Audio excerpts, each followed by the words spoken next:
sholat. Walam yu'thiril hayatad dunya 'alal akhirati, dan termasuk orang yang tidak memprioritaskan kehidupan dunia daripada kehidupan akhirat. Allati hiya khairu wa abqa, di mana kehidupan akhirat tersebut jauh lebih baik dan lebih kekal. Nah, ini dalam konteks ini ya namanya jumlah du'aiyah ya.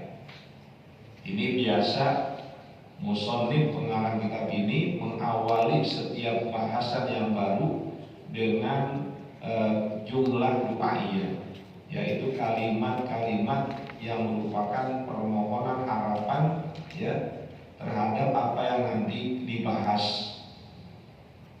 Jadi dengan membahas kitab ini beliau berharap dirinya dan diri kita yang mengkaji kitabnya ini termasuk orang yang berzakat ya, termasuk orang yang selalu menyebut nama Allah, orang yang sholat, dan orang yang tidak memprioritaskan kehidupan dunia tapi lebih kepada mengutamakan akhirat.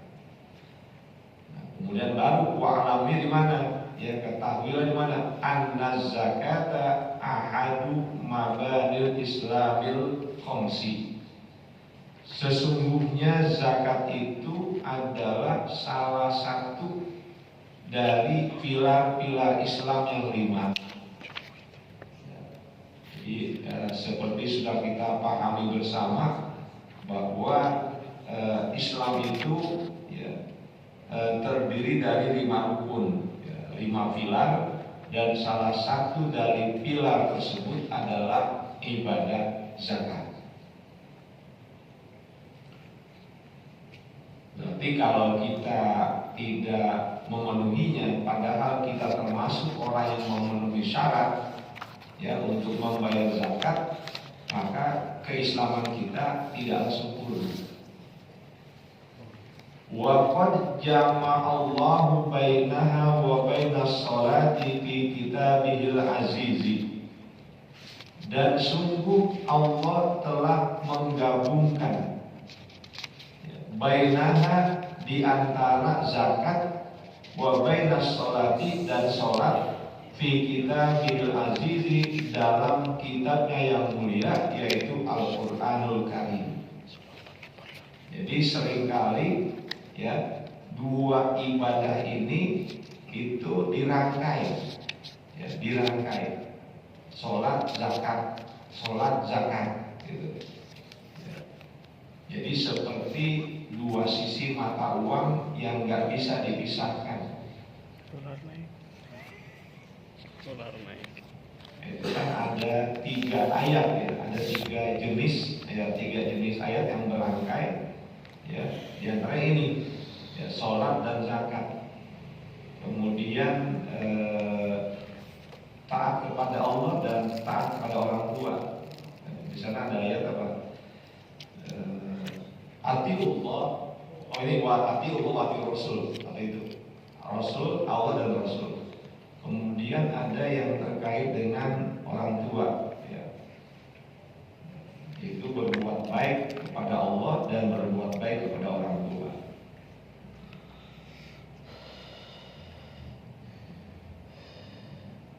Faqala azza min qail, maka Allah Subhanahu wa taala ya telah berfirman. Jadi azza min qail maksudnya Allah Subhanahu wa taala ya, yang maha perkasa ya, yang dalam ucapannya mengatakan wa aqimus sholata wa atuz zakata, dirikanlah sholat dan tunaikanlah zakat.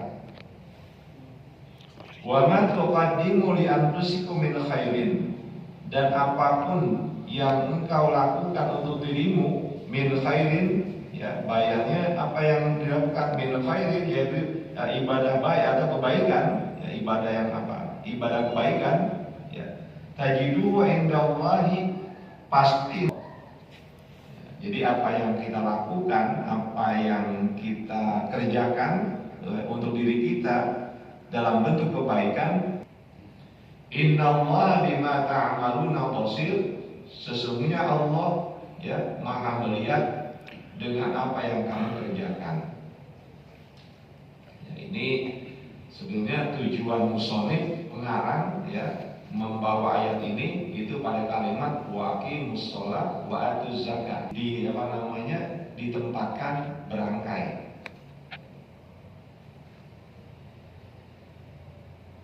Wa qala ta'ala fi wasfi ibadihil mu'minina. Allah Subhanahu wa taala berfirman tentang sifat hamba-hambanya yang beriman. Alladzina yuqimunas sholata, yaitu orang-orang yang menegakkan sholat. Wa mimma razaqnahum yunfiqun, dan orang-orang yang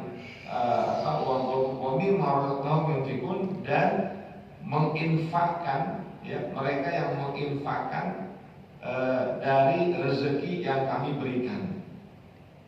Itu sifat kaum beriman, selalu menegakkan sholat dan selalu berinfak ya. Dan nanti infak di sini termasuk zakat ya, ini infak wajib. Ila qauli ta'ala, sampai pada firman Allah Ta'ala, ulaika humul mu'minuna haqqan. Mereka itulah orang-orang yang beriman haqqan, secara benar. Wa qala ta'ala, kemudian Allah Ta'ala berfirman, wal mu'minuna wal mu'minatu ba'duhum awliya'u ba'din. Kaum mukmin laki-laki dan kaum mukmin perempuan ba'duhum awliya'u ba'din, sebagian mereka menolong sebagian lainnya. Ya'muruna bil ma'ruf, mereka selalu mengajak kepada kebaikan, memerintahkan kepada kebaikan. Wa yanhauna 'anil munkar, dan mencegah perbuatan munkar. Wa yuqimunas sholata wa yutunaz zakata, mereka selalu menegakkan sholat dan menunaikan zakat. Wa yuti'unallaha wa rasulah, dan mereka menaati Allah dan Rasulnya. Ulaika sayarhamuhumullah, mereka itulah orang-orang yang akan disayangi Allah. Innallaha azizul hakim, sungguh Allah itu maha perkasa dan maha bijaksana. Ila ghairi dzalika minal ayat ya, sampai kepada ayat-ayat lain yang mengungkapkan tentang penyertaan dua hal yang merupakan pilar Islam ya, yaitu sholat dan zakat. Jadi ini hanya sebagian. Orang mengambil dari yang lain tentang kewajiban zakat, yaitu Rasulullah SAW telah bersabda, man kana yu'minu billahi wal yaumil akhir falyu'addi zakata mali. Barang siapa yang beriman kepada Allah dan hari akhir, maka hendaklah dia menunaikan zakat malnya. Ya. Di sini Nabi menggunakan fi'il mudhari dengan masuknya lam amr, al yu'addi. Ya. Lamnya lam amr itu, lam yang mereka perintah. Maka laisa bi mu'minin, maka dia bukanlah orang yang beriman. Nah, di sini maksudnya bukannya kafir, tapi keimanannya tidak sempurna. Ya, jadi jangan kita beranggapan oh berarti kalau orang yang enggak zakat dia jatuh kafir. Oh enggak, ya ini yang disebut falaisa bi mu'minin, maka dia bukan termasuk orang mukmin yang sempurna. Jadi ada kekurangannya. Gitu. Ya. Nanti kalau di diponis anna man shalla wa shoma wa hajja wa lam yuzakki malahu lam yaqbalillahu lahu sholatan wala siyaman wala hajjan hatta yukhrija zakata.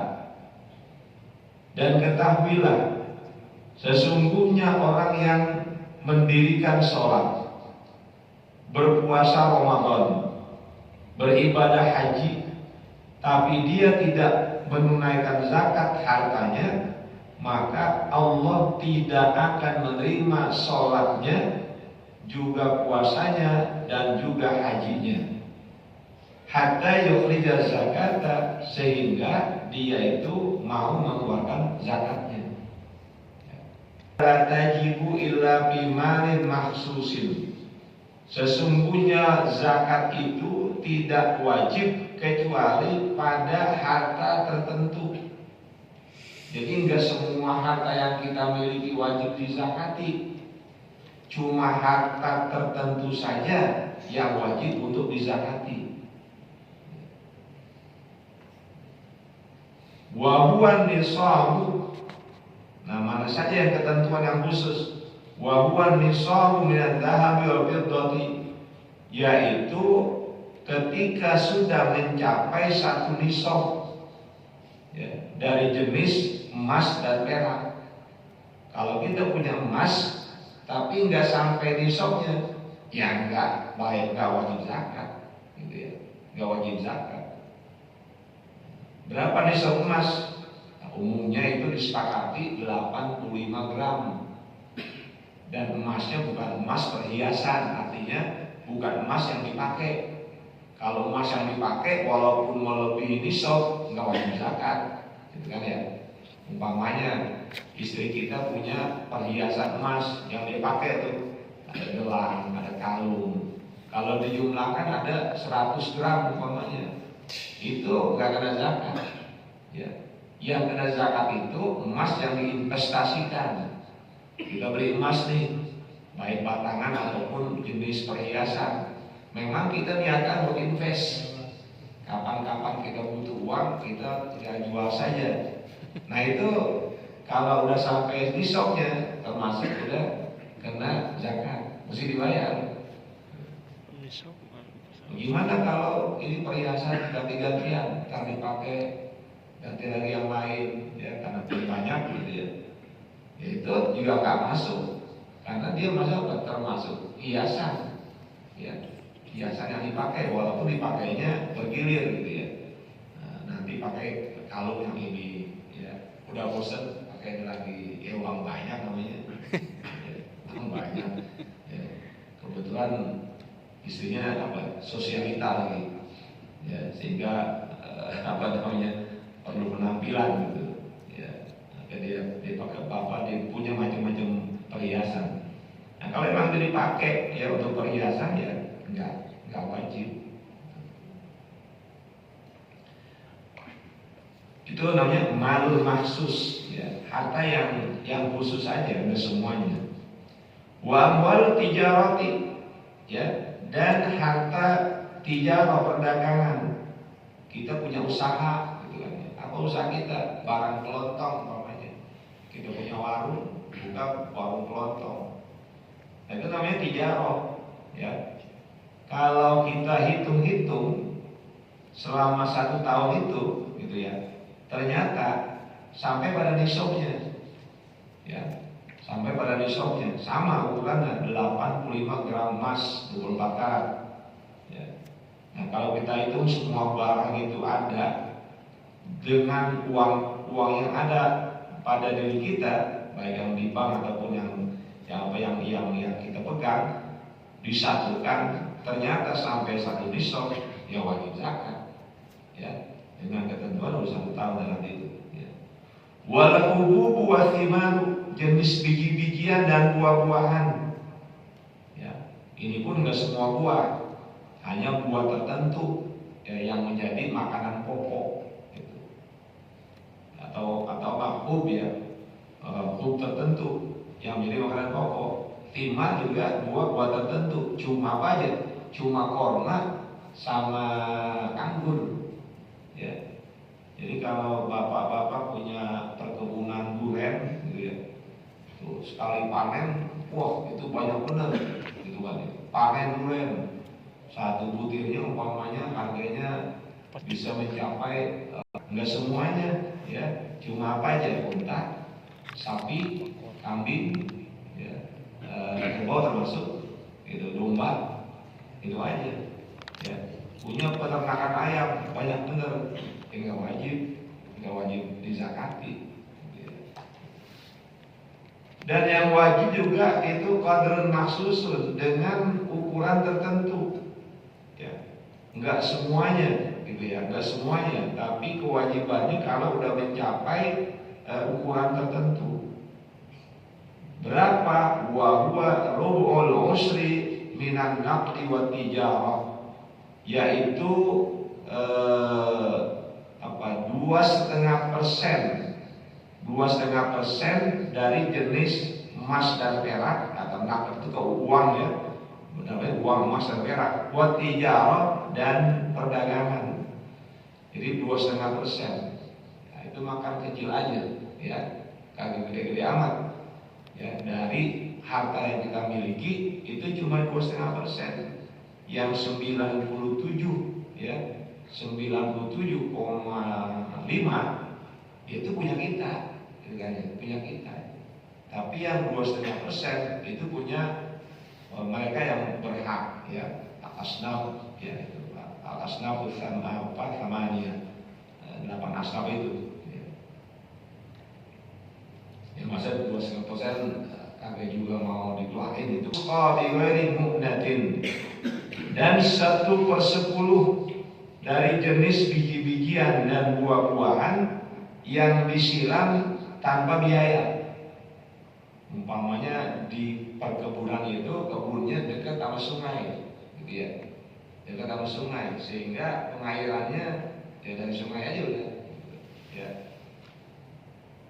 Pupuknya pupuk kompos atau disiraman aja gitu. Wal baqaru, sapi, wal ghonamu, kambing, ya, termasuk domba, fayatul nadharu biha, maka pembahasan tentang zakat hewan ternak itu panjang lebar, ya. Jadi di sini nggak diuraikan beberapa. Kalau unta berapa ekor, kalau sudah wajib dizakati. Kalau sapi udah punya berapa ekor baru dizakati. Kalau kambing udah berapa ekor, nanti kelipatannya bagaimana? Itu kata pengarang, itu mah panjang bener kalau mau ditaruh di sini. Wa tafsilu dzalika fi kutubil fiqh, dan rincian tentang zakat hewan ternak itu terdapat di dalam kitab-kitab fikih. Ta'allama min ulumiz zakati ma yajibu alaihi ilmu, maka wajib terhadap pemilik harta untuk mempelajari ilmu zakat, apa yang wajib untuk dia ketahui, ya. Jadi kita itu wal qadril ladzi yukhrijuhu, ya, dan kadar yang harus dia keluarkan, ya. Itu kadarnya berapa, ya, apa tadi 2,5%, gitu ya. Kemudian 1/10, 1/20, ya, itu harus dia pahami. Juga mesti paham orang-orang yang berhak, ya, para mustahikin, alladzina yajibu sawtu zakat ilaihim, di mana mendistribusikan zakat, ya, yang wajib kepada mereka. Jadi bukan sekedar kita mengeluarkan zakat, tapi juga paham siapa saja yang boleh mendapatkan zakat, siapa saja yang boleh menerima zakat. Jangan kita kemudian salah, ya, ketika kita umpamanya zakat mal itu, kita kemudian membagikan zakat kepada orang tua kita, ya. Padahal orang tua kita itu orang yang di bawah tanggungan kita nafkahnya. Itu kan menjadi salah, gitu ya. Babun azimun wa ajrun karimun, bagi orang yang menunaikan zakat, ketika dia mengeluarkan zakatnya, maka dia akan mendapatkan pahala yang besar dan ganjaran yang mulia. Walahu fihi manafi'u wa fawaidu, ya, diniyatun wa dunyawiyatun, dan orang yang mengeluarkan zakat itu akan mendapatkan beberapa manfaat dan faedah, ya, fihi dalam mengeluarkan zakatnya itu ya faedah apa? Diniyatun wa dunyawiyatun, faedah atau manfaat duniawi dan manfaat ukhrawi ya. Jadi akan dapat dua-duanya itu ya. Wa bil mali balaya wa fitanun wa afatun, dan di dalam harta itu ada balaya ya, ujian ya, fitanun juga ujian-ujian,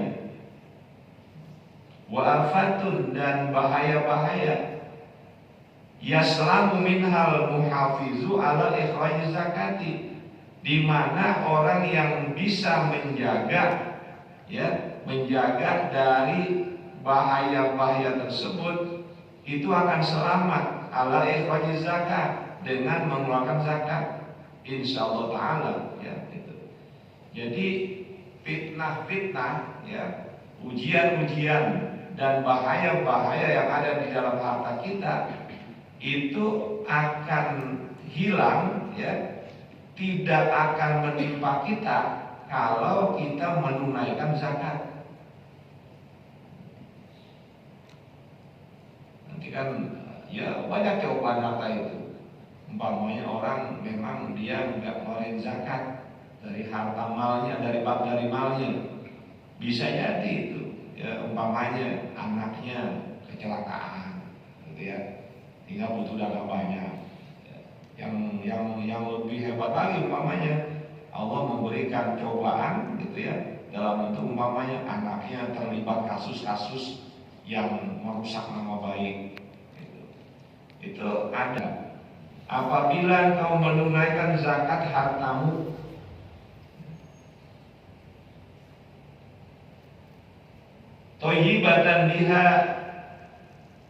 Toyibatun biha nafsuka, yang itu biha dengan zakat tersebut ya kamu senang, jadi dirimu senang, jadi mengeluarkan zakat itu nikmat rasanya gitu ya, rasanya kok enak gitu, kita merasa nyaman, tenang.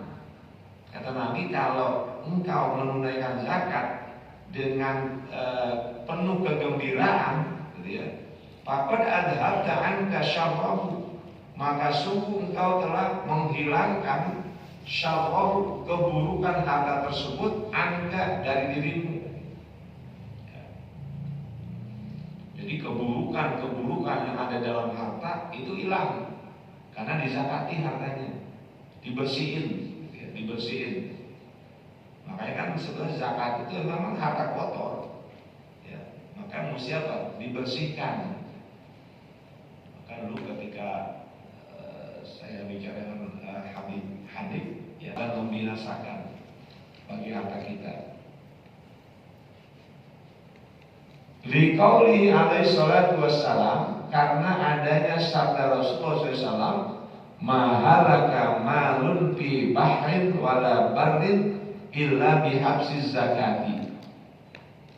Tidaklah binasa, tidaklah hancur ya, malun, satu harta kekayaan, fi bahrin, yang ada di laut, wala barrin, dan juga yang ada di darat, illa bihabsiz zakati, kecuali dengan menahan ya, menahan dari bayar zakat. Apa artinya?